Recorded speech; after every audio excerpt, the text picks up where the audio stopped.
a sight for my soul. I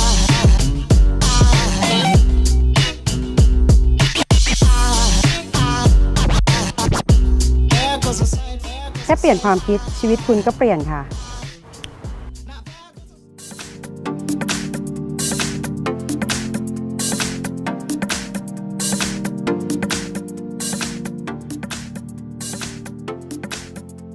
เปลี่ยนกิจวัตรของคุณให้เป็นกิจการ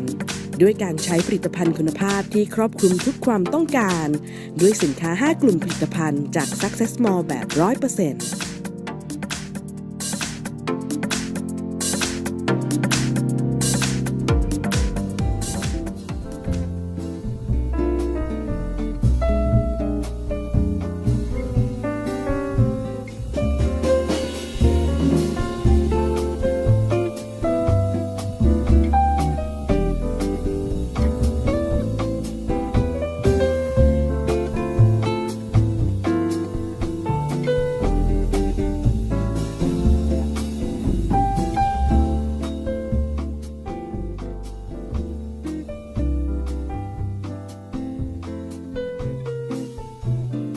Body Cheer ผลิตภัณฑ์คุณภาพที่ปลอดภัยและอ่อนโยนต่อทุกสภาพผิว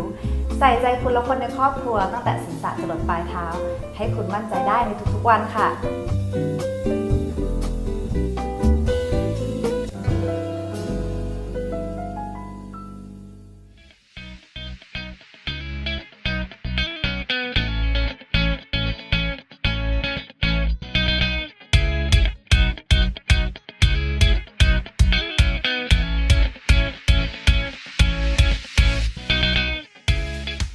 เกรดผลิตภัณฑ์ในกลุ่ม S Moné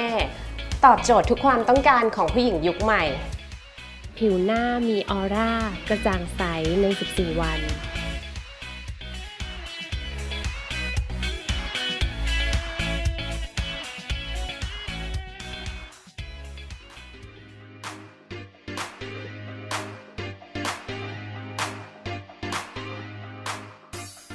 ผลิตภัณฑ์เสริมอาหารนูทรินอล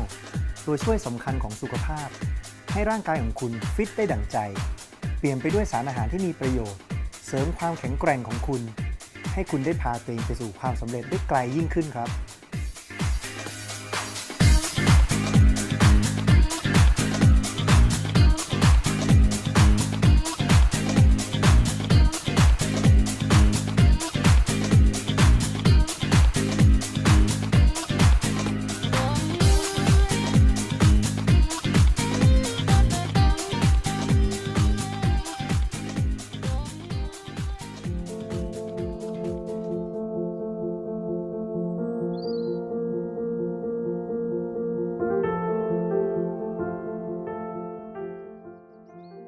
ธรรมชาติคือส่วนหนึ่งของชีวิต Growing Mall จึงมุ่งมั่นวิจัยและพัฒนาสินค้า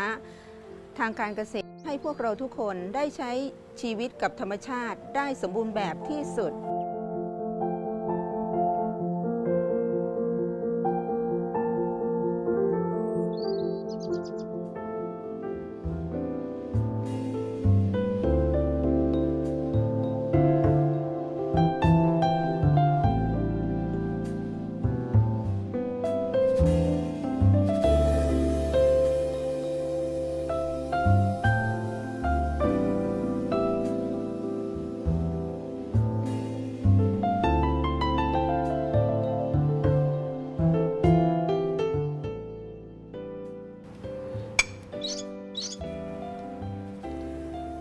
บ้านคือวิมานของเรา Neatly Home ผลิตภัณฑ์ของใช้ในครัวเรือน ที่เรามั่นใจว่าดีที่สุดไร้สารตกค้างปลอดภัยต่อตัวคุณและคนที่คุณรัก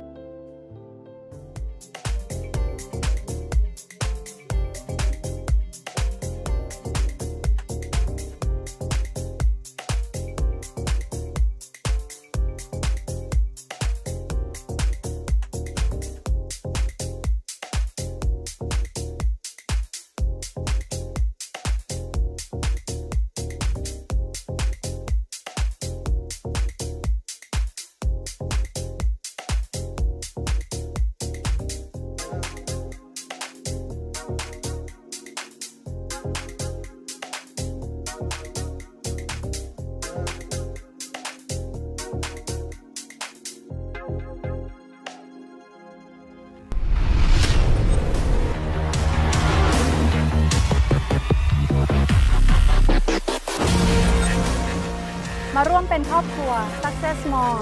100% สร้างความมั่นคงและมั่งคั่ง มีชีวิตที่สมาร์ท กับ Success More เพราะที่นี่ให้คุณสำเร็จได้มากกว่า